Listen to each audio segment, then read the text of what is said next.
Tutup komputer. Oke, saya share screen lagi.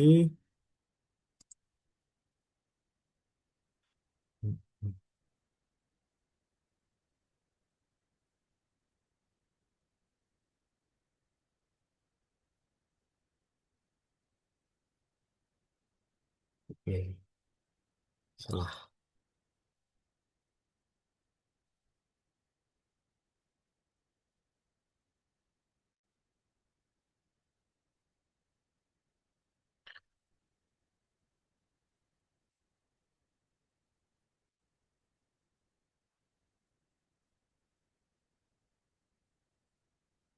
Oke, kita mulai saja materi hari ini ya, yaitu tentang unsafe action dan unsafe condition.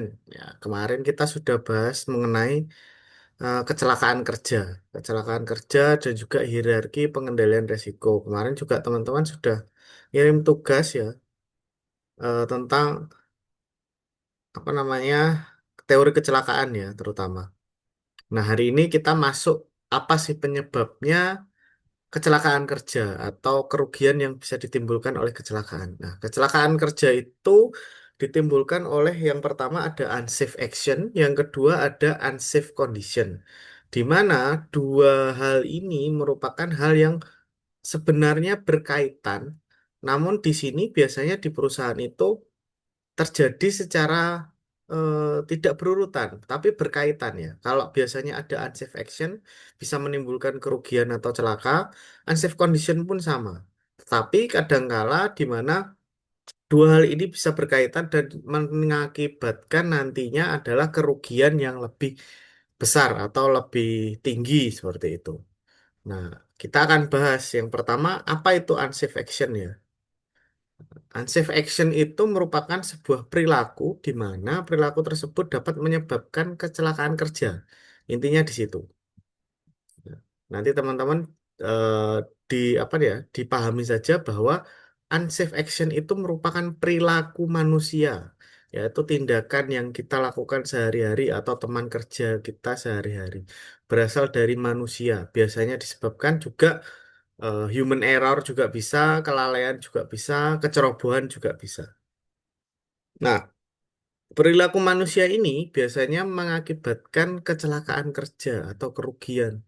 Nah, ruginya bagi siapa? Bagi manusia, bagi alat kerja juga, bagi perusahaan juga seperti itu. Nah, contohnya tindakan seperti apa? Seperti paling simpelnya jika kita itu naik motor ya. Ketika kita naik motor, terus kemudian kita nggak pakai helm, kemudian tidak pakai sepatu ya. Nah, hal tersebut mengakibatkan kecelakaan. Apabila kecelakaan itu akan mengakibatkan keparahan yang lebih tinggi lagi seperti itu. Nah, kalau contoh di perusahaan apa, Pak? Kalau contoh di perusahaan itu tidak menggunakan alat pelindung diri seperti ya tadi yang disebutkan, ada helm, sarung tangan, masker, dan lain-lain. Ada yang bekerja secara terburu-buru, ceroboh, kemudian mengoperasikan mesin tanpa izin, terus tidak mematuhi SOP, bekerja dalam kondisi lelah atau ngantuk, biasanya habis begadang ya. Yang cowok-cowok biasanya habis mancing mungkin ya. Nah, itu biasanya menyebabkan kondisi yang seperti itu. Itu merupakan unsafe action. Jadi, keadaan tidak aman yang disebabkan oleh faktor manusia atau sebenarnya bisa dihindari, namun karena manusianya ingin seperti itu, ingin melekan, mungkin kelelahan pada waktu bekerja, terus kemudian berlari di tempat kerja, akhirnya terjatuh. Nah, itu merupakan unsafe action. Jadi, aksi yang dilakukan manusia yang menyebabkan tidak aman di tempat kerja. Seperti itu. Dari sini sudah dipahami ya. Jadi unsafe action itu yang berperan penting adalah manusianya. Karena kita nanti ada dua. Ada unsafe action, juga ada unsafe condition. Nah, unsafe action ini dipahami dulu bahwa eh, perilaku kita sendiri yang sebagai manusia ini ya, yang dapat mengakibatkan kecelakaan kerja. Intinya itu. Jadi disebabkan oleh kitanya sendiri, bukan orang lain ya. Oke, unsafe action, teman-teman sudah paham semua. Kita berlanjut ke unsafe condition. Nah, apa sih unsafe condition itu? Unsafe condition itu adalah di mana kondisi lingkungan kerja ya Itu dapat berpotensi menyebabkan kecelakaan kerja. Nah, contohnya seperti apa, Pak? Unsafe condition itu. Nah, contohnya, jika kita di rumah ya, di sana ada mungkin cairan pel yang tumpah, terus kemudian kita tidak bersihkan. Nah, itu menjadi lingkungan yang tidak aman. Karena sewaktu-waktu jika ada mungkin orang terburu-buru, unsafe action ya, dia bisa menyebabkan kecelakaan atau terpeleset seperti itu. Terus kemudian contoh lainnya seperti apa? Contohnya kalau di perusahaan atau di ruang kelas kita itu ya seperti kayak penerangan kurang. Nah, penerangan kurang, jadi lampunya kurang. Mungkin luas ruangannya 10 kali 5 gitu ya, lampunya cuma satu di tengah. Nah, itu merupakan unsafe condition juga, atau kondisi di mana itu tidak aman. Karena tentunya kalau lampunya cuma satu, itu apa? Gelap. Jadi tidak akan terlihat apa namanya barang-barang atau bahaya yang ada di sekitar kita dan akhirnya bisa menimbulkan kecelakaan kerja. Ujungnya pasti ke sana ya. Nah, dalam unsafe condition ini biasanya ada juga contohnya yang kita bisa lebih apa ya, lebih memahami sehari-hari yaitu kabel listrik terkelupas ya. Kalau teman-teman di rumah mungkin ada colokan biasanya charger ya. Itu kan biasanya ada kabelnya, terus kabelnya sudah lama ya, mungkin 10 sampai 15 10 tahun lah ya HP. 10 tahun tidak diganti, kemudian kabelnya kan kalah duluan. Nah, ketika kabelnya kalah duluan, kabel tersebut terkelupas biasanya. Nah, karena lapisan luarnya terkelupas, terus kemudian teman-teman biarkan saja, yang penting masih bisa ngecas. Nah, itu merupakan salah satu kondisi atau unsafe condition, di mana kondisi lingkungannya di situ tidak aman. Ya, seperti itu. Jadi kondisi lingkungannya yang tidak aman, bukan manusianya lagi, tapi kondisi lingkungannya. Atau biasanya ada kayak di ruang kelas kita tidak ada AC-nya mungkin ya, otomatis ventilasi menjadi panas. Nah, itu menyebabkan heat stress atau kepanasan ya teman-teman. Nah, itu juga merupakan kondisi yang tidak aman. Karena teman-teman di sini belajar tentunya lebih nyaman atau lebih apa ya, lebih enak di mana teman-teman ada ventilasi, sorry, ada ventilasi yang cukup. Jadi kondisinya tidak panas, ya sedang-sedang saja, tidak terlalu dingin juga AC-nya mungkin ya. Jadi merupakan itu adalah unsafe condition jika memang terlalu panas ataupun terlalu dingin. Kalau terlalu dingin menyebabkan teman-teman tidak konsentrasi karena kedinginan, apalagi yang nggak pakai jaket. Kemudian jika terlalu panas juga tidak akan bisa konsentrasi karena teman-teman kegerahan seperti itu. Itu merupakan unsafe condition. Intinya adalah kesalahan di sini berasal dari lingkungan kerja atau sistemnya yang tidak sesuai atau tidak kita bahasnya tidak apa ya bahasanya tidak ideal seperti itu. Jadi itu adalah kesalahan dari lingkungan yang berpotensi menyebabkan kecelakaan kerja. Nah, teman-teman di sini kenapa saya pakai bahasa berpotensi? Karena belum tentu ketika lingkungan kerjanya panas itu menjadi kecelakaan. Ya. Karena kecelakaan kerja sendiri itu sebenarnya ada step-stepnya, teman-teman. Nah, step-stepnya seperti apa, Pak? Nah, ini kita bahas nanti. Kenapa bisa terjadi accident? Kenapa teman-teman kalau bisa jadi accident? Nah, accident itu merupakan kejadian yang secara tiba-tiba atau tidak dikehendaki, ya, tapi dapat menimbulkan atau merupakan hasil rantai penyebab atau chain event yang saling berkaitan. Kaitannya apa? Kaitannya biasanya unsafe action dan unsafe condition. Nah, itu berarti akan terjadi kecelakaan. Jika orangnya sudah nggak pakai helm, nggak pakai APD, kemudian kondisi lingkungannya rusak ya, atau jalannya rusak, jalan pemerintah itu rusak, maka jika terjatuh ya akan menimbulkan kerugian. Ya, yang paling parah kalau jatuh dari motor biasanya apa? Gegar otak seperti itu. Nah, itu merupakan accident karena sudah menimbulkan kerugian bagi manusianya. Seperti itu. Jadi teman-teman kalau apa ya mengandaikan apa namanya unsafe action dan unsafe condition bahasanya gampang saja. Nah, jangan terlalu rumit diambil bahasa Inggrisnya jangan. kita ambilnya adalah unsafe action itu berarti tindakan tidak aman. Unsafe condition adalah kondisi di mana lingkungan kerja tersebut tidak aman. Seperti itu ya. Jadi teman-teman di sini harus dipahami unsafe action dan unsafe condition. Mungkin ini bahasa yang baru ya, tapi nanti di perusahaan akan sangat sering dipakai. Karena meskipun teman-teman di sini ini bukan K3 ya, atau bukan petugas safety, tapi semua orang yang ada di tempat kerja itu berhak atau wajib, atau kita bahasanya berhak lah, berhak mendapatkan keselamatan dan kesehatan kerja. Nah, keselamatan dan kesehatan kerja pernah kita bahas bahwa mulai dari berangkat dari rumah sampai dengan pulang kembali sampai ke rumah. Itu teman-teman punya hak di sana untuk menuntut di mana semua kondisinya harus aman. Dan teman-teman kembali atau pulang dari kerja dalam kondisi yang sehat, utuh, dan tidak berkurang sedikit pun. Makanya kita harus mencegah eksiden ya. Seperti itu. Nah, nanti teman-teman akan saya lihatkan di mana ada insiden. Apa sih bedanya insiden, accident, dan near miss juga. Ada tiga istilah nih. Nanti teman-teman hari ini akan belajar istilah-istilah itu. Ya, kenapa bisa terjadi accident, kenapa bisa terjadi insiden, insiden itu seperti apa, near miss itu seperti apa. Nanti kita akan belajar. Ya, intinya kalau apa terjadinya accident itu pasti berkaitan dengan adanya unsafe action dan unsafe condition. Jadi sudah orangnya tidak mau berperilaku aman, tidak mau menggunakan helm kalau kita naik motor ya. Kemudian yang kedua adalah kondisi lingkungannya, jalannya.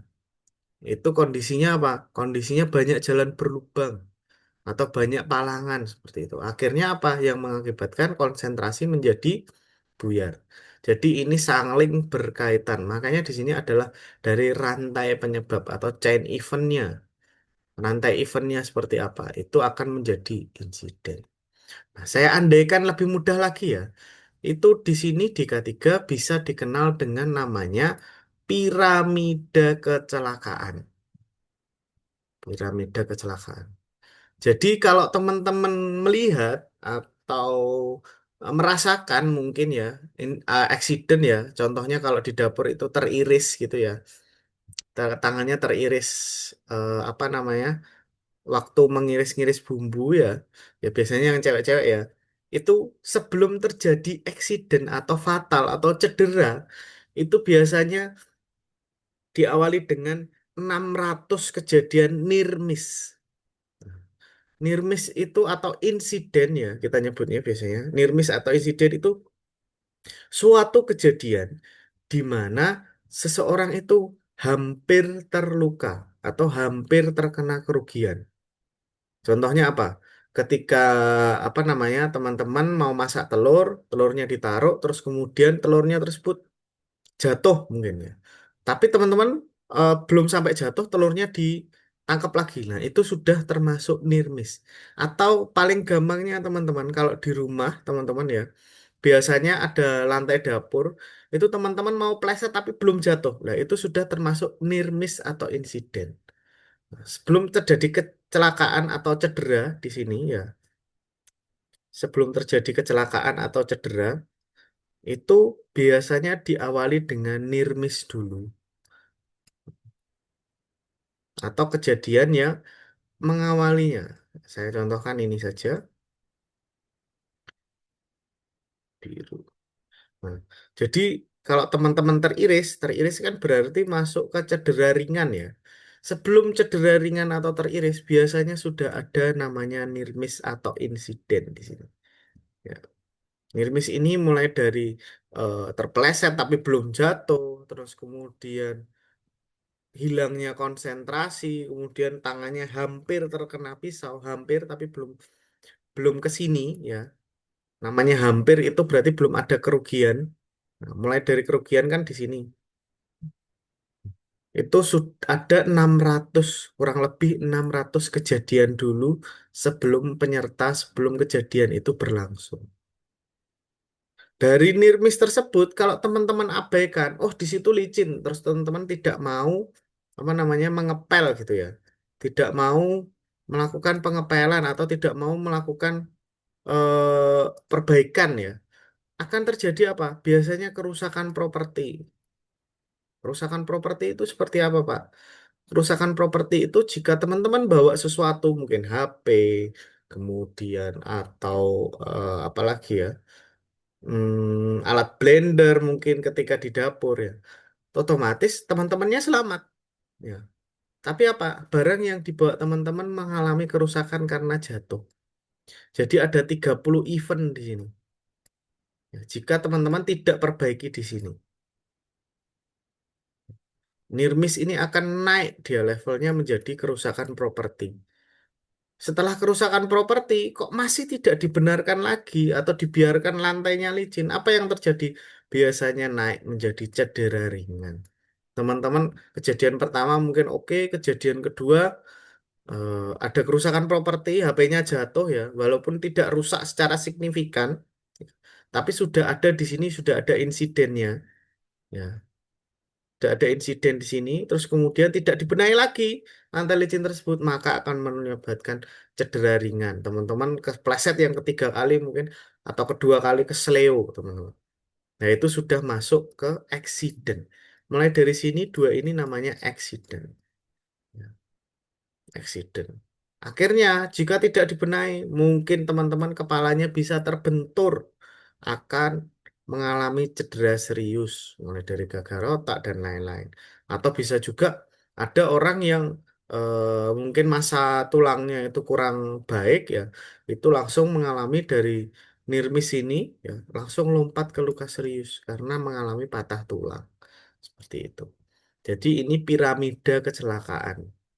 Jadi sebelum kecelakaan itu terjadi sebenarnya sudah banyak sekali event-event atau sudah banyak sekali di mana kejadian penyertanya itu sudah diingatkan lah. Maksudnya sudah hampir jatuh, hampir ini, hampir itu. Seperti itu.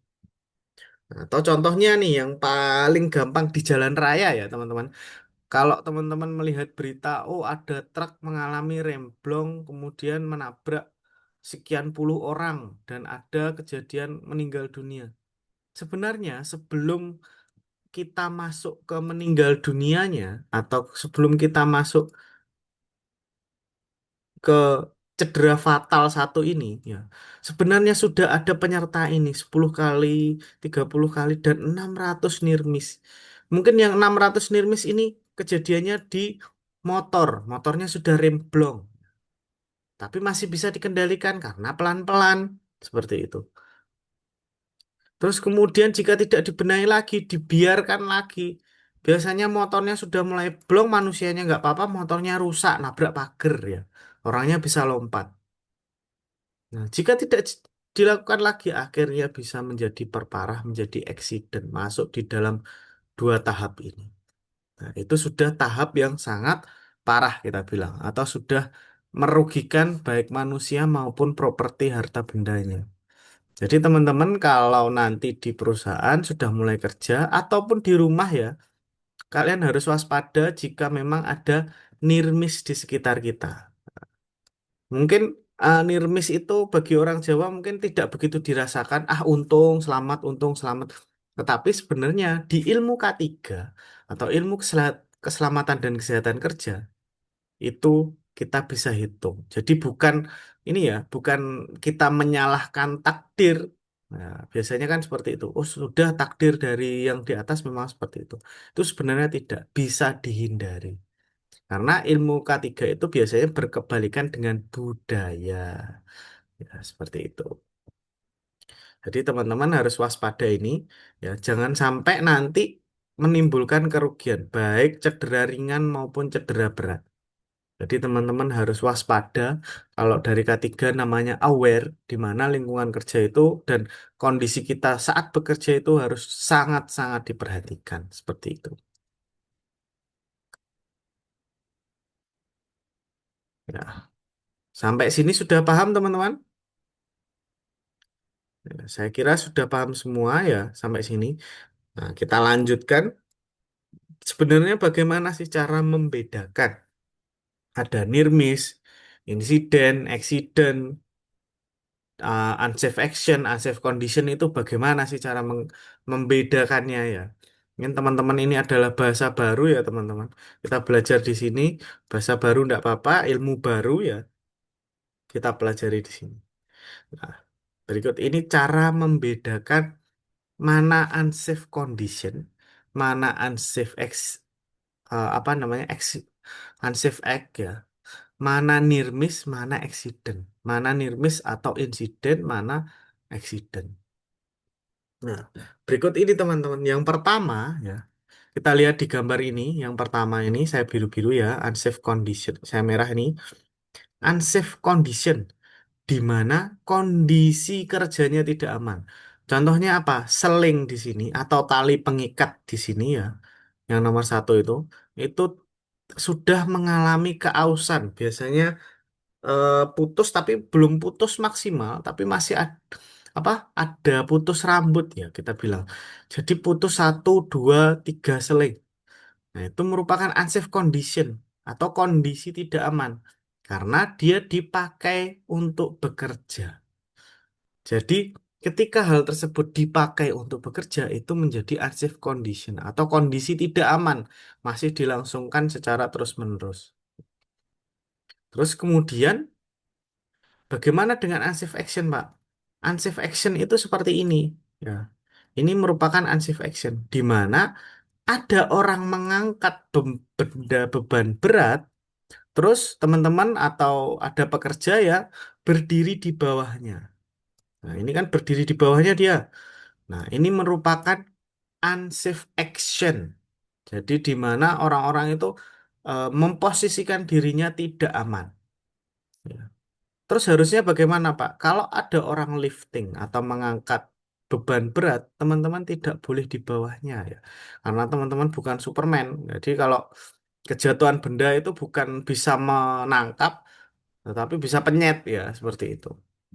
Jadi teman-teman harus melihat tempat kerja atau aware dalam bekerja. Jadi kalau ada orang mengangkat beban berat, usahakan minggir ya, atau tidak berada di tepat di bawahnya. Paling tidak kasih jarak 2 atau 3 meter dari beban yang diangkat. Nah, terutama beban berat. Biasanya orang-orang Indonesia ini kadang saya lihat juga hampir sakti-sakti ya. Banyak orang yang mengarahkan beban ini terus dia memegang sisi satu gini, terus dia dorong. Ini ada orang terus ini dorong. Ya. Nah, itu tidak boleh. Karena beban berat tersebut sebenarnya kalau mau mengarahkan, kalau mengarahkan bisa pakai seling namanya. Jadi kalau mau mengarahkan, caranya adalah bukan mendorong dari dekat, bukan. Tetapi kalian harus kasih tali di sini. Entah tali di sini, terus kemudian ada tali di sini, terus orangnya di sini. Itu enggak apa-apa. Ya, jadi mengarahkannya seperti itu. Pak, kalau mengarahkan beban berat, otomatis kalau satu apa tidak seimbang, Pak. Berarti kasih tali lagi di sini. Orangnya di sini. Ya, orangnya di sini. Itu enggak apa-apa. Agar apa? Agar seimbang. Kalau butuh 4 tali, Pak, boleh silakan. Yang penting jangan sampai melakukan unsafe action seperti ini. Berdiri di bawahnya. Ini tidak boleh. Ya, karena jika terjadi putus nih, ya ini kan tadi ada sudah retakan nih di sini, atau ada unsafe condition di sini, itu akan menyebabkan fatality atau accident. Accident kita masuk di bawahnya ini. Nah, orangnya tertimpa benda berat, akhirnya mengakibatkan apa? Kerugian, kecelakaan, fatality, bahkan sampai kehilangan mungkin anggota tubuh dan lain-lain. Seperti itu. Nah, itu merupakan unsafe action, unsafe condition, dikombinasikan dua-duanya, maka akan terjadi accident. Seperti itu. Jadi kalau teman-teman apa namanya, jangan bingung ya, ada namanya unsafe action, unsafe condition, dan ada accident.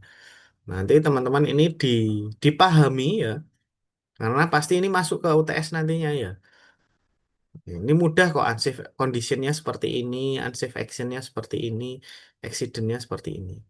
Saya sengaja nggak terlalu ngebut karena ini mungkin apa ya, ilmu baru ya bagi kita semua atau bagi teman-teman nanti agar memahami ketika berada di tempat kerja. Nanti kalau teman-teman ini berada di perusahaan, jadi tidak bingung. Karena Sejatinya perusahaan yang teman-teman diami besok adalah biasanya kalau teknologi pangan kan ya mirip ke Charon Pokpan, Comfit, dan lain-lain itu pabrik-pabrik yang sudah lama atau sudah umur karena pembuatannya biasanya 1982, 1990 mungkin yang terbaru atau 1962 seperti itu. Jadi banyak sekali di sana mungkin unsafe condition yang terjadi seperti itu. Pak, terus kemudian nirmis itu seperti apa atau insiden itu seperti apa? Nirmis itu seperti ini teman-teman, yang terakhir ini. Jadi dia eh, hampir celaka, cuma selamat ya teman-teman. Jadi ini putus selingnya, ya, ini putus dari sini, kemudian mengayun ke orangnya, tapi orangnya tidak terkena kerugian dari kejadian tersebut. Nah, itu merupakan near miss atau bisa bisa juga disebut dengan insiden karena tidak menimbulkan kerugian. Nah, Pak itu kan ada kerugiannya, besinya peok, ya itu namanya insiden. Tapi orangnya tidak apa-apa kan? Nah, kecuali kalau yang diangkat itu apa ya? TV ya 41 in atau 51 in. Nah, ini bukan nirmis lagi ya. Sudah menjadi accident karena sudah ada kerugian di sana. Kerugian properti. Nah, kalau besi yang ini berat nih, kita lihat yang besi berat ini merupakan nirmis karena besinya kebentur lantai pun tidak apa-apa. Akan tetapi orangnya juga kalau bentur itu menjadi eksiden, kalau tidak terbentur menjadi near miss atau insiden, hanya insiden biasa. Pak, apakah harus dicatat ya Pak ya, seperti itu? Wajib ya teman-teman. Karena untuk apa? Untuk kita tahu yang namanya diagram tadi untuk menanggulangi kecelakaan kerja, teman-teman. Atau untuk kita melihat piramida kecelakaan yang sebelumnya. Karena jika kita tidak aware dengan ini, maka bisa menjadi accident di sini. Ya. Jadi harus dicatat, di-report, dilaporkan kepada mungkin kalau teman-teman belum supervisor, nanti ke supervisornya. Ya. Kalau teman-teman nanti sebagai operator atau inspektor ya kepada yang berwenang, yang di atasnya teman-teman siapa, atasan, mandor, dan lain-lain. Itu wajib dilaporkan. Kalau mandor tidak menanggapi dengan serius, laporkan kepada HSE. Pasti HSE akan mencatat hal tersebut dan melakukan investigasi sekaligus apa ya namanya tindakan pencegahan untuk tidak berlangsung untuk selanjutnya. Jadi event itu sudah di stop di situ saja. Jadi jangan sampai nanti terjadi kejadian kedua atau kejadian tambahan seperti itu teman-teman. Ya, mulai dari sini. Nah ini kemudian saya contohkan yang kondisi real di lapangan. Nah, ini ada contoh unsafe action dan unsafe condition ya, teman. Nah, kita lihat unsafe action di sini yang atasnya dulu ya. Di mana kondisi unsafe action ini apa? Pekerjanya menggunakan scaffolding tapi bukan sesuai dengan peruntukannya. Kok tidak sesuai peruntukannya karena apa, Pak? Nah, teman-teman lihat nih, di mana dia menggunakan scaffolding memang, tapi ditumpang-tumpang tidak jelas ya. Ini platformnya ditumpangkan ke sini ya. Terus ini ada tangga ke sini buat apa ya. Terus kemudian ini stegernya di sini tidak ada platform atau pijakannya ya. Nah, itu merupakan unsafe action di mana dia tidak menggunakan alat secara benar ya. Jadi orangnya ini tidak menggunakan alatnya secara benar dan melakukan penambahan ya, penambahan yang mengakibatkan dirinya sendiri berbahaya. Terus kemudian dia tidak menggunakan namanya body harness atau proteksi jatuh. Biasanya dikalungkan seperti ini ya. Kemudian ini harusnya ada pengaitnya di sini agar orangnya jika jatuh nanti tidak cedera. Seperti itu. Jadi ini merupakan unsafe action di mana orangnya pertama adalah menggunakan alat apa namanya? Menggunakan alat secara tidak benar atau tidak sesuai prosedur ya. Yang kedua adalah tidak menggunakan alat proteksi jatuh. Di sini bahkan kita tidak lihat dia menggunakan APD apapun ya. Jadi ini merupakan unsafe action yang diakibatkan oleh manusianya. Oke ya teman-teman, habis ini kita akan games ya, yang mana teman-teman harus tahu harus menebak di mana itu unsafe action atau unsafe condition atau kondisi seperti apa ya. Terus kemudian di sini ada unsafe condition atau kondisi tidak aman yang di bawah nih ya. Nah, kondisi tidak amannya seperti apa? Yang pertama, ini adalah kondisi jalan akses exit, teman, atau pintu keluar ya. Pintu keluar atau pintu emergensi, karena kita lihat di sini ada handle-nya, itu tidak boleh ada objek yang menghalangi. Nah, di sini ini dia taruh lemari di sini. Ini tidak boleh ya. Terus kemudian penerangan di sini kayaknya juga tidak ada karena terasa gelap ya ini. Nah, lampunya tidak ada atau mungkin rusak. Nah, itu merupakan unsafe condition, di mana itu adalah kondisi tidak aman disebabkan oleh tempat kerjanya. Harusnya pintu emergensi itu tidak boleh ada objek yang menghalangi. Jadi ini tidak boleh ada di sini. Harus jalannya luas. Lah ini mungkin ada lemari ya ini. Ini juga tidak boleh. Jadi ya, jalannya exit itu atau emergency exit itu harus luas. Terus kemudian harus ada apa namanya kemudahan akses, entah itu akses lampu atau penerangan emergency ya, itu harus ada. Tidak boleh gelap seperti ini. Kalau gelap seperti ini, orang mau nyari apa ya? Orang mau nyari pintu exit, mau exit ke sana ternyata tidak terlihat. Apalagi nanti kondisinya adalah kondisi emergensi seperti gempa bumi apa maupun listrik mati mungkin ya atau kebakaran ya. Kebakaran listriknya kan mati. Nah, akhirnya apa? Kesusahan dia mau keluar. Kalau gempa bumi yang ada lemari ini ternyata jatuh menimpa teman-teman yang mau lewat kayak gitu atau menimpa pekerja yang mau lewat. Nah, ini merupakan unsafe condition di mana kondisi tidak aman tercipta akibat dari kondisi lingkungan kerja yang kurang baik seperti itu. Jadi tidak boleh ada objek yang menghalangi di sini. Nah, itu merupakan unsafe condition ya, teman-teman. Diingat-ingat ada kalau condition ini berasal dari lingkungan kerja, akibat lingkungan kerja yang tidak aman, kalau unsafe action di sini adalah di mana akibatkan oleh human error atau manusianya sendiri. Ya, seperti itu. Jadi di sini teman-teman harus memahami di mana unsafe action, di mana unsafe condition. Oke, sampai sini sudah paham? Ya, saya tanya Disa, Disa sudah paham Disa? Ya, Pak. Oke, Asmi sudah? Udah, Pak. Oh. Oke, Asmi sudah paham, Insya Allah sudah paham ya. Ini Faaleh sudah paham ya? Unsafe action, unsafe condition ya. Sudah, Pak. Oke, kalau gitu Pak, izin tanya. boleh silakan. Terkait kode angka tadi kok bisa kayak jaraknya jauh antara Nermis dan rusak properti itu. Antara nirmis dan rusak properti. Kenapa kok jauh gitu ya? Oke. Kodenya iya kok. Hmm.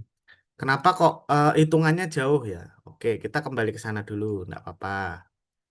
Santuy kita ya kuliah pagi ini.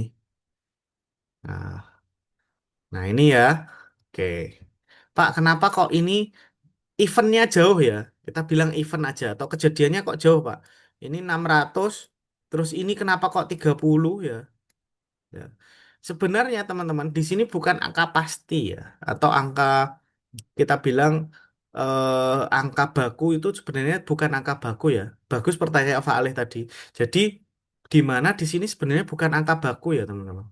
Namun biasanya atau yang paling sering terjadi adalah nirmis itu di sini bahasanya lebih mudahnya adalah nirmis itu biasanya diabaikan. Nah, jadi ini diabaikan. Jadi manusia itu abai. Karena apa? Karena kejadiannya tidak menimbulkan kerugian baik pada manusia, baik pada harta benda atau kelangsungan industri. Contohnya apa? Contohnya nih, teman-teman keluar dari parkiran ya. Karena pintu parkirannya itu apa? Mungkin kurang terlihat, ada badukan kecil di situ, teman-teman tersandung ya. Tersandung tapi tidak sampai terjatuh. Nah, itu sudah merupakan near miss atau hampir celaka bahasanya di sini. Nah, ketika hampir celaka tersebut, biasanya yang terjadi apa? Tidak dilaporkan atau bahkan tidak ditangani.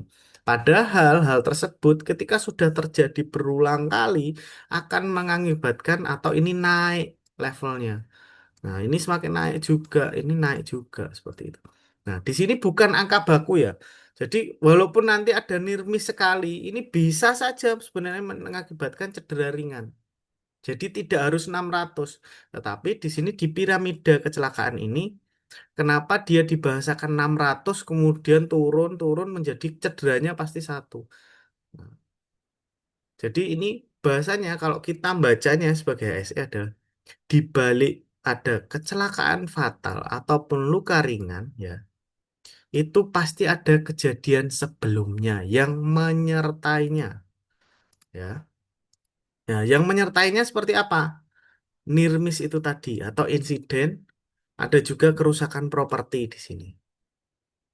Jadi sebelum terjadi kecelakaan fatal, teman-teman, sebelum terjadi bis remblong menabrak sekian orang, ya, pasti di sana ada near miss-nya dulu.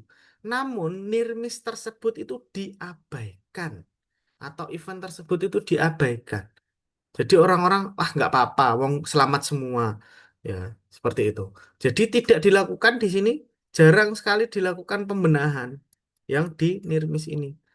Nah, karena tidak dilakukan pembenahan, akhirnya dia eventnya meningkat, meningkat, meningkat, meningkat. Akhirnya yang terakhir terjadi kecelakaan atau fatal cedera serius. Seperti itu. Jadi ini bukan angka baku ya. Baik nanti nirmis langsung kerugian, sebenarnya juga bisa. Nirmisnya sekali, terus kemudian kerugian juga bisa. Kerusakan properti juga bisa. Bahkan belum ada nirmis atau apa namanya, gini lah, teman-teman sebenarnya kalau berada di proyek konstruksi itu tidak boleh berjalan di area swing tower crane. Nah, kalau teman-teman tidak sengaja ya berjalan di area swing tower crane itu sudah merupakan near miss sebenarnya atau hampir celaka. Karena yang diangkat tower crane itu cukup berat. Ya. Jika itu cukup berat ya, nanti kalau teman-teman tersenggol pasti akan menjadi celaka atau kejatuhan pasti akan terjadi celaka. Nah, itu yang biasanya tidak ditangani. Kenapa di sini?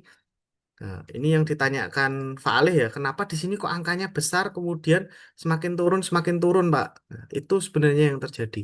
Jadi bukan angka pasti, namun sebelum terjadi kecelakaan fatal atau cedera baik serius maupun ringan, itu pasti ada event penyerta seperti itu.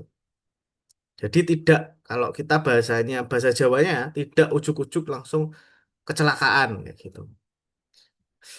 Atau saya contohkan lagi yang lebih jelas, biasanya orang naik motor ya, remnya blong tadi ya. Sebelum dia kecelakaan ya, dia pasti ada kejadian penyerta, near miss. Remnya mati hidup. Direm pertama bisa, tapi harus mompa. Nah, itu sebenarnya sudah near miss, teman-teman. Sudah masuk ke near miss. Namun biasanya orang itu kalau sudah near miss gitu apa? Diabaikan. Akhirnya eventnya di sini banyak. Karena diabaikan secara terus-menerus akan menjadi kerusakan. Ternyata remnya rusak di servis, sudah terlanjur lama diabaikan, rusak sekalian. Seperti itu. Kalau masih diabaikan lagi remnya rusak, apa yang terjadi? Cedera atau kecelakaan kerja. Seperti itu ya, Mas Faalih ya. Sudah mungkin bisa dipahami? Baik, Pak, sudah. Ya, jadi intinya seperti itu. Bacanya dari atas. Sebelum terjadi kecelakaan kerja, itu ada kejadian penyerta. Seperti itu. Nah, mungkin ada pertanyaan lagi sebelum ini, karena habis ini kita games nih, ya. Kita lihat nanti eh, mana sih yang merupakan near miss, mana merupakan accident, mana merupakan unsafe action, baik mau merupakan unsafe condition. Ya. Ada pertanyaan lagi, Nina, Nina, Nina mengikuti Nina. Jelas, Pak. Jelas, oke. Fasnanda, ah, ini baru tak panggil nih kayaknya. Fasnanda ya, Fasnanda jelas. Orangnya nggak ada. Dewi, Dewi. Oke ya. Oh, Fasnanda mau open mic. Yes, Pak. Oke, Fasnanda. Ya, Pak. Oke. Oke, semua kita lanjut ke gamenya. Nah, kalian ada kejadian nih, terlihat kan di monitor kalian? Ini merupakan unsafe action atau unsafe condition. Nah, coba bisa dijawab, Nina. Unsafe action, Pak. Kenapa soalnya? Karena beliau menggunakan tangga yang tidak sesuai dan Ah, ditumpuk dua, dan juga tidak menggunakan APD, contohnya alat untuk pelindung diri. oh, untuk pelindung jatuh ya. Oke, Ya, benar-benar. Oke, jadi ini merupakan ya, di mana beliaunya tidak menggunakan alat pelindung jatuh ya yang mungkin bisa dicantolkan gitu karena memang nggak ada cantolannya yang pertama. Nah, kedua adalah beliau menggunakan tangga yang tidak sesuai. Harusnya kalau memang tangganya kurang, berarti harus dicari tangga satunya yang lebih tinggi. Ya, tidak boleh menggunakan tangga tumpuk seperti ini karena tidak aman. Jadi manusia memilih kondisi atau memilih aksi yang tidak aman untuk melakukan pekerjaannya berarti unsafe action. Oke, sudah dipahami berarti unsafe action. Sekarang lanjut ke unsafe condition. Sekarang ini unsafe action atau unsafe condition? Mungkin bisa dijawab Disa, Disa. Dan kenapa? Condition, Pak. Soalnya itu terbuka di Ah, bagian itu harusnya ditutup.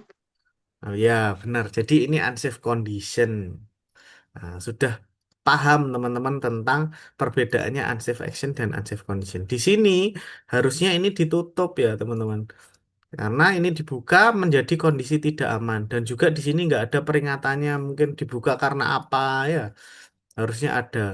Nah ini dibutuhkan inspeksi biasanya teman-teman untuk mengetahui eh, apa namanya unsafe condition yang ada di tempat kerja. Jadi di mana dia ketika orang berjalan di sini ya ke arah sana maupun orang yang berjalan ke arah sana nanti bisa terjatuh karena kondisi yang terbuka seperti itu. Kondisi yang lantainya terbuka. Kadang kan orang bila cepat-cepat atau emergensi kan nggak kepikiran ya lihat bawah. Ya, penting lari seperti itu. Nah, ini merupakan unsafe condition. Oke, Disha sudah, Nina sudah. Nah, sekarang ya, ini yang lebih menantang lagi berarti menantang. Nah, gambar berikutnya sudah terlihat? Sudah. Sudah. Nah, coba teman-teman lingkari di ini Zoom ini. Eh, mungkin siapa ya yang ini Dewi, Dewi. Saya kasih co-host. Nah, Dewi bisa melingkari, ya dilingkari satu itu termasuk apa? Coba, iya, Pak. coba dilingkari pakai mouse ya. Atau yang pakai HP siapa? Nggak ada kan? Tetap bisa harusnya ya. Yang mana ini? Yang ini, Pak, pintu keluar exit. Oh, kenapa pintu keluar exitnya? Itu unsafe condition di mana eh, pintu keluarnya terhalang sama benda. Oke. Sudah cukup bagus. Terus kemudian Asmi, coba ada nggak yang lainnya? Ini banyak nih. Iya, Pak. Coba bisa dilingkari. Saya kasih co-host juga. Nah, silakan. Dijelaskan itu apa dan unsafe action atau unsafe condition.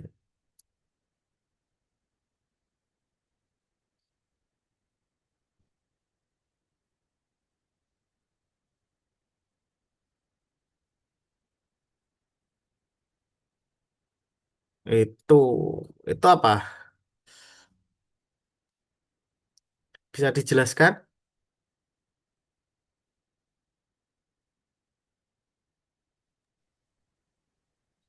Itu unsafe kondisi karena ketumpahan minyak jadi ntar nanti ada yang kepleset atau ada kabel nanti konslet.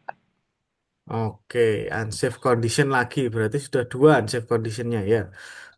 Oke, Asmi, terima kasih. Sekarang siapa ya? Yang belum siapa? Asmi sudah, Disa sudah ya tadi. Disa sudah, Pak Ale, Nina, Nina sudah. Paling belum. Pak Ale belum ya tadi tanya. Coba cari unsafe action. Tiga. Wes. Nah, ini menantang nih. Tiga soalnya.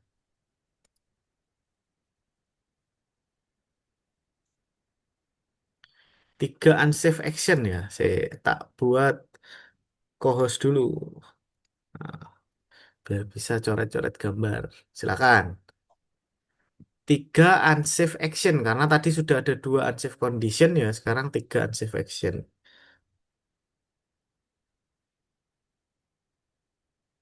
Oke, satu. Nanti bisa dijelaskan ya. Oke, lanjut. Tiga, tiga, tiga.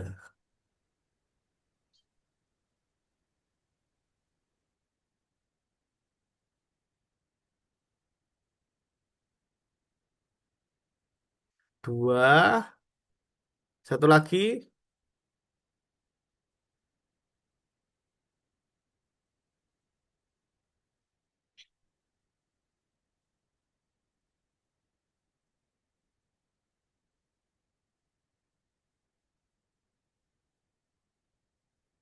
Tiga. Oke, tiga. Bisa dijelaskan satu-satu? Yang pertama.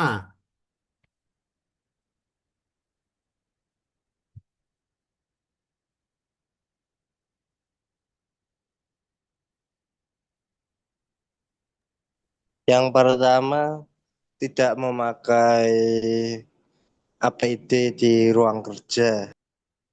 Oke, tidak memakai APD ya, karena dia pakai kaos ya di situ. Terus kemudian ya mengganggu konsentrasi ya. Oke, lanjut, Iya. lanjut. Yang kedua, Yang dua, tidak memakai APD lengkap seperti penutup kepala dan mata. oh ya, itu melakukan pengelasan tidak menggunakan topeng las ya atau kacamata las. Oke, itu sudah unsafe action kedua. Kemudian yang ketiga, terakhir, terakhir.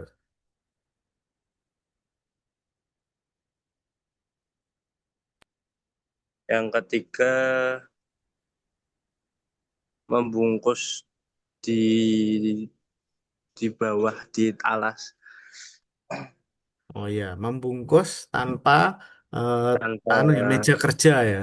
ya Oke, kita bisa artikan kayak gitu aja gambarnya, membungkus tanpa alas atau meja kerja. Jadi posisi kerja yang tidak ergonomis lah di sini kita bahasakan. Posisi kerja yang tidak ergonomis berarti mengakibatkan kondisi apa unsafe action juga akan mengakibatkan dia cedera punggung juga seperti itu. Nah, ini mumpung ada yang baru masuk Riko, ya cari satu unsafe condition dan juga satu unsafe action. Ini masih ada tersisa nih.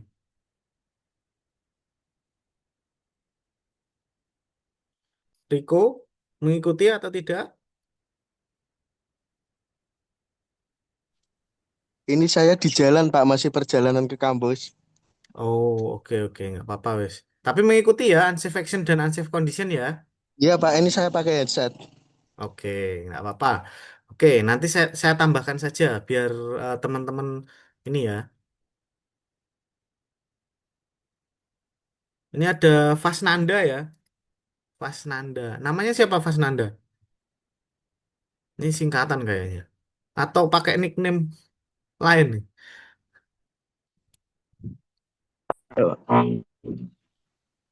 Eh, Fasnanda, Fasnanda bisa ini bisa melingkari mana satu saja unsafe action dan juga satu unsafe condition. Atau masih perjalanan?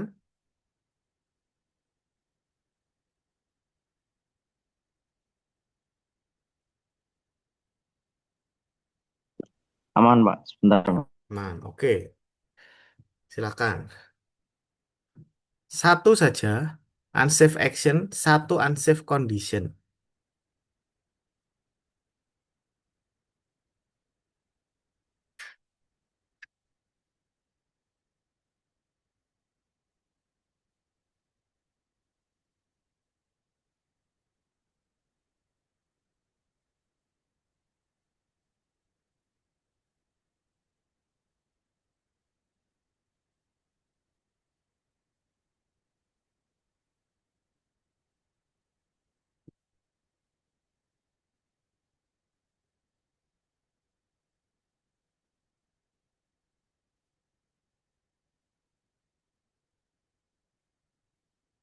Mas Nanda, terkopi?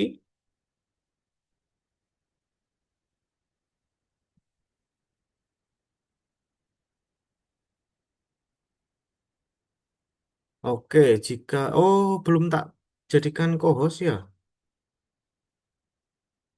Silakan, Mas Nanda. Sorry, sorry, sorry.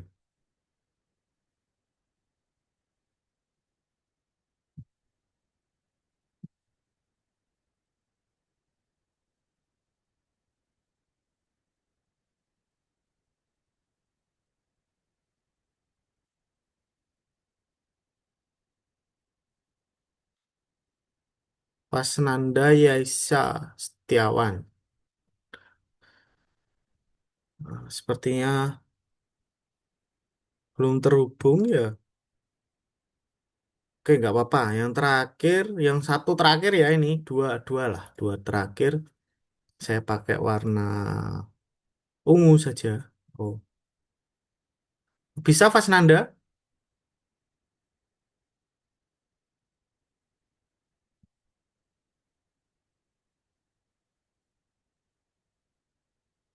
Tidak ada pergerakan. Saya pakai warna pink saja ya. Di sini ada satu atau bahkan dua ya. Masih banyak unsafe action dan unsafe condition. Salah satunya adalah ini orangnya tidak menggunakan APD ya di tempat kerja. Kemudian di sini ada juga unsafe condition di mana orang atasnya ngelas ya, bawahnya ada jerigen ya. Jerigen bahan bakar karena ini simbolnya kan mudah terbakar ya, teman-teman. Jadi ini merupakan unsafe condition. Di sini mungkin ini kaleng cat, ini juga merupakan unsafe condition. Jadi orang mengelas itu harus dipastikan tempat kerjanya bersih dan nyaman. Terus kemudian ini yang tidak pakai APD tadi termasuk dia tidak menggunakan sepatu yang sesuai jika berada di tempat kerja. Takutnya apa? Terpleset. Terus kemudian dia menggunakan tangga untuk meraih yang sebelah sini ya, itu juga merupakan unsafe action ya. Seperti itu. Jadi itu merupakan unsafe action dan unsafe condition yang ada di tempat kerja ini.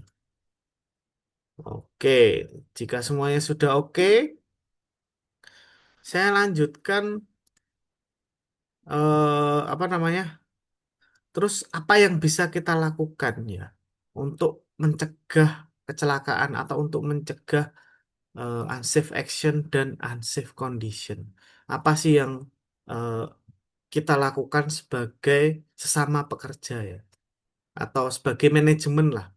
Yang pertama adalah melakukan pelatihan atau training kepada pekerja mengenai keselamatan dan kesehatan kerja. Jadi meskipun nanti teman-teman di sana atau di tempat kerja nanti bukan sebagai HSE, tapi teman-teman juga wajib atau berhak untuk di training mengenai keselamatan dan kesehatan kerja. Biasanya teman-teman kalau baru memasuki perusahaan itu ada yang namanya safety induction ya. Nah, safety induction itu berfungsi atau berguna sebagai teman-teman mengenalkan tempat kerja teman-teman yang baru, di mana nanti ditunjukkan area berbahaya di sini, area mungkin yang tidak boleh diakses di sini, kemudian area komunal di sini, area untuk istirahat di sini, seperti itu. Jadi untuk melatih teman-teman berada di tempat kerja yang baru. Nah, teman-teman sebagai yang bukan ahli K3 berhak juga ya mendapatkan pelatihan mengenai keselamatan dan kesehatan kerja yang ada di perusahaan. Kemudian selain safety induction yang ada di awal teman-teman sebelum bekerja, ada juga namanya safety briefing atau bisa dibahasakan lebih simpel lagi adalah safety talk, di mana di waktu itu teman-teman difasilitasi untuk biasanya curhat ya, bahasa kerennya, bekennya ya. Teman-teman difasilitasi untuk curhat. Curhatnya kepada safety officer, di mana ada perlengkapan yang harus dipenuhi atau tidak, kemudian APD yang diminta, mungkin APD yang teman-teman sudah mulai tidak nyaman, pergantian sepatu dan lain-lain, atau mungkin ya kalau teman-teman bekerja di dekat konveyor ataupun di dekat mesin-mesin ya, teman-teman merasa mesin itu seharusnya dilakukan pengamanan lebih atau seharusnya dilakukan ekstra pengamanan, mungkin penambahan tutup, mungkin apa namanya penambahan instruksi kerja agar nanti kalau ada orang baru masuk. Nah, itu merupakan kita sebut biasanya pelatihan atau safety briefing seperti itu, teman. Jadi, teman-teman yang eh, berhak untuk mendapatkan pelatihan yang seperti itu. Terus kemudian juga apa yang harus dilakukan, yang dapat dilakukan yaitu penggunaan APD yang sesuai dengan pekerjaannya. Seperti tadi teman-teman kalau sudah mencontohkan si tukang las tadi ya, tukang las tadi berhak untuk atau tukang las tadi apa harus menggunakan APD berupa safe apa namanya kacamata safety seperti itu atau topeng las ya. Itu benar, jadi berhak untuk mendapatkan APD sesuai dengan pekerjaannya. Mungkin kalau pekerjaannya berhubungan dengan apa namanya?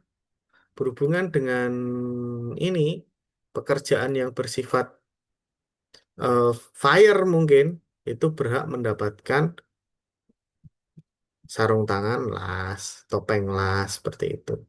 Jadi teman-teman di situ berhak di situ mempunyai hak dan mempunyai apa namanya? Intinya wajib disediakan oleh perusahaan. Kemudian di mana APD yang diberikan tentunya harus sesuai dan tidak membahayakan diri ya, bagi diri sendiri maupun orang lain. Contohnya kalau mau bekerja di ketinggian dikasih body harness, yang tadi sambungannya yang tadi. Kemudian kalau bekerja di kebisingan disediakan namanya air muff, air plug dan lain-lain. Seperti itu ya. Terus kemudian yang selanjutnya yaitu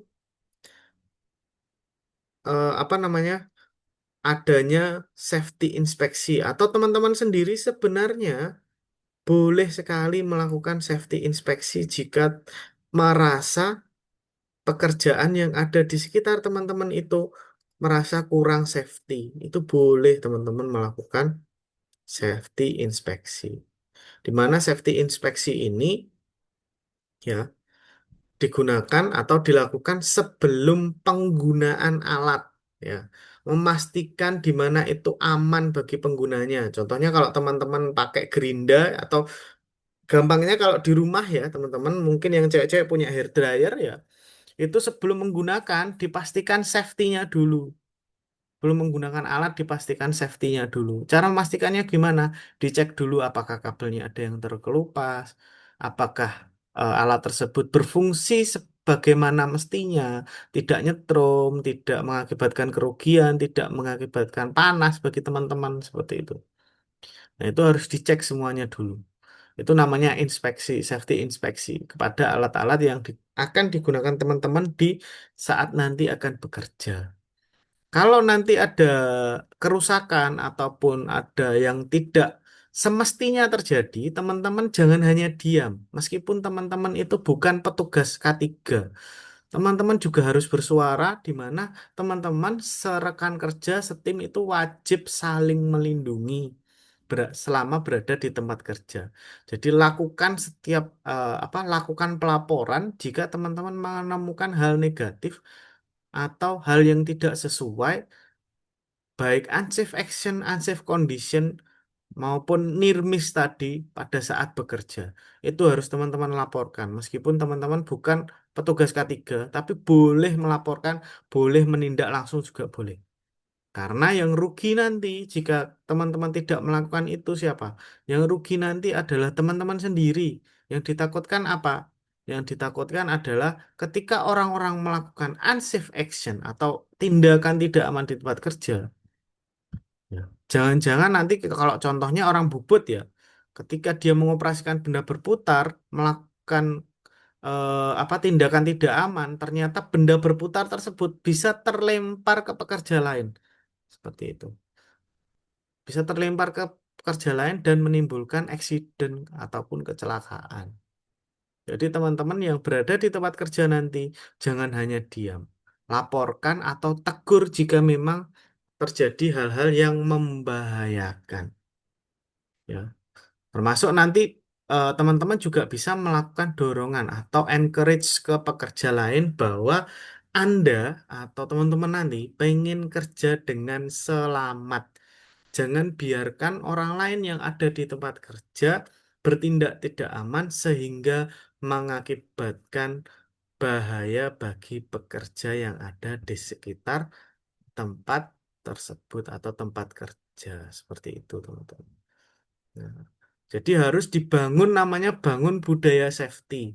Jangan hanya diam, tapi harus dilakukan yang namanya pengarahan. Nah, cara membangun budaya safety ada 3 step. Yang pertama melakukan dorongan atau encouragement, di mana pekerja agar sadar secara sukarela berperilaku aman. Bukan karena dorongan tersebut bukan karena takut disanksi, takut didenda, seperti itu. Jadi karena berperilaku aman itu merupakan apa ya, kewajiban setiap pekerja. Jadi mengencourage, mendorong orang bahwa pengertian kalau kamu kerja aman itu untuk diri sendiri, bukan untuk orang lain, bukan untuk perusahaan. Jadi budaya safety bisa terbentuk jika pekerja tersebut patuh pada SOP yang ada, bukan dipaksa patuh. Kalau dipaksa patuh, takutnya apa? Mereka merasa apa tertekan dalam bekerja. Ya, seperti itu. Karena kalau dipaksa patuh itu tidak akan terbentuk budaya safety. Tetapi biasanya di Indonesia ini ya, karena orang-orangnya kadang beberapa ada yang kita bahasanya adalah ngeyelan, terkadang peraturan itu memaksa kita untuk patuh, Nah, memberikan sanksi dan lain-lain. Contohnya kalau tidak pakai helm pasti nanti kena tilang seperti itu. Ya, memang pertama-tama dilakukan sanksi mungkin boleh, tetapi seiring berjalannya waktu harus dibangun budaya safety-nya. Kalau teman-teman mau ke kampus, mau ke apa, ke tempat main gitu ya, mau jalan-jalan ya. Kalau teman-teman nggak pakai helm ya, itu rasanya ada yang kurang. Nah, itu sudah memulai atau sudah terdorong di mana budaya safety-nya sudah mulai melekat. Memang dulu pertama-tama kita pakai helm kan nggak nyaman ya, pusing dan lain-lain. Ya lama-kelamaan ketika sudah dipakai terus-menerus ternyata hal tersebut mengamankan kita sendiri. Ya. Kemudian yang kedua adalah cara penerapan safety briefing atau recognition di mana pemberian apresiasi kepada pekerja yang telah berperilaku aman atau berkontribusi terhadap keselamatan dan kesehatan kerja. Nah, Nah, dalam recognition ini biasanya diberikan apresiasi ya setiap orang yang selalu patuh kepada K3. Biasanya tidak perlu apresiasi yang tinggi, baik mungkin kenaikan gaji atau apa, enggak perlu, tapi dikasih selamat atau dikasih dukungan apresiasi bahwa terima kasih telah bekerja aman sehingga menjaga saya dan rekan kerja yang lain itu agar terhindar dari kecelakaan kerja seperti itu. Ya. Karena manusia sendiri cenderung mengulangi atau membiasakan perilaku jika perilaku tersebut itu dihargai oleh orang lain. Jadi jika perilaku aman diberi apresiasi, maka akan menjadi suatu kebiasaan. Jam 9.20 ada ACCP ya? Oke, nggak apa-apa. Ya, kita hampir selesai kok ini. Ini sudah jam, oh, 2 menit, 3 menit lagi lah ya. Oke, terima kasih sudah diingatkan ya. Oke, Cara penerapannya biasanya memberikan reward bagi teladan ketiga bagi perusahaan ya. Biasanya safety champion dikasih kaos, dikasih dikasih apa namanya? Cindera mata oleh perusahaan. Nah, itu akan menjadi pekerja menjadi teringat.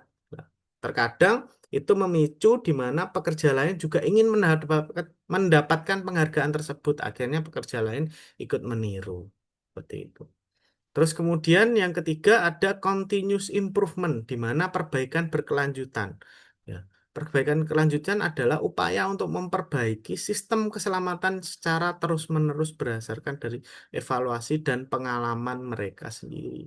Karena sudah merasakan safety itu membantu gitu ya, akhirnya mereka terus melakukan evaluasi, terus melakukan eh, apa namanya perbaikan agar mereka menjadi budaya yang statis tanpa harus adanya sanksi ataupun denda seperti itu. Nah, biasanya juga ya eh, mengikuti perkembangan zaman di mana biasanya mengikuti teknologi terbaru. Mungkin hasil kecelakaan, evaluasi kecelakaan, mengupdate SOP secara berkala, pelatihan ulang pekerja secara briefing maupun induction nanti tiap bulan dilakukan, audit K3 dilakukan, ya seperti itu. Contohnya, ketika terjadi pekerja terpeleset, meskipun itu terjadi secara nirmis atau tidak ada kerugian di sana, perusahaan tetap aware ke sana. Akhirnya ditambahkan yang namanya anti-slip, keset anti-slip atau ditambahkan hal lain atau penambahan APD mungkin disuruh pakai sepatu yang anti-slip sehingga resiko tersebut berkurang. Ya. Jadi jika tiga ini berjalan bersama, budaya safety akan terbentuk secara kuat dan berkelanjutan. Nah, budaya keselamatan dibentuk dari kebiasaan, ya, bukan dorongan dari sanksi apa namanya? Bukan dorongan dari sanksi yang berupa denda. Namun penghargaan atau recognition kepada orang-orang yang berpengaruh dalam safety itu wajib dilakukan. Seperti itu. Mungkin materinya sampai di sini ya. Yang slide terakhir ini checklist inspeksi keselamatan ya. Jadi kalau kalian mau inspeksi keselamatan ya, ini checklist ya beberapa masih bisa dipakai ya. Kemudian terima kasih dari saya. Mungkin mata kuliah hari ini sampai di sini ya, karena kalian jam berapa tadi? 9.20 ada kelas HACCP ya. Ya, seperti itu. Dari saya mungkin cukup. Ada pertanyaan kembali dari teman-teman? Asmi mungkin? Cukup, Pak. Cukup ya. Oke, jika sudah cukup, saya mohon izin akhiri ya, karena katanya 9.20 sudah mulai kelas HACCP. Ya, terima kasih atas hari ini ya. Hari ini sudah berjalan cukup seru ya, ada gamesnya juga. Terima kasih teman-teman. Saya mengucapkan mohon maaf lahir dan batin ya. Mohon maaf jika ada kesalahan selama mengajar, kekurangan dan lain-lain mohon dimaafkan. Karena ini masih Lebaran ya. Saya tutup perkuliahannya. Wassalamualaikum warahmatullahi wabarakatuh. Waalaikumsalam warahmatullahi wabarakatuh. Terima kasih, Pak. Ya, terima kasih. Saya N ya. Ya, Pak.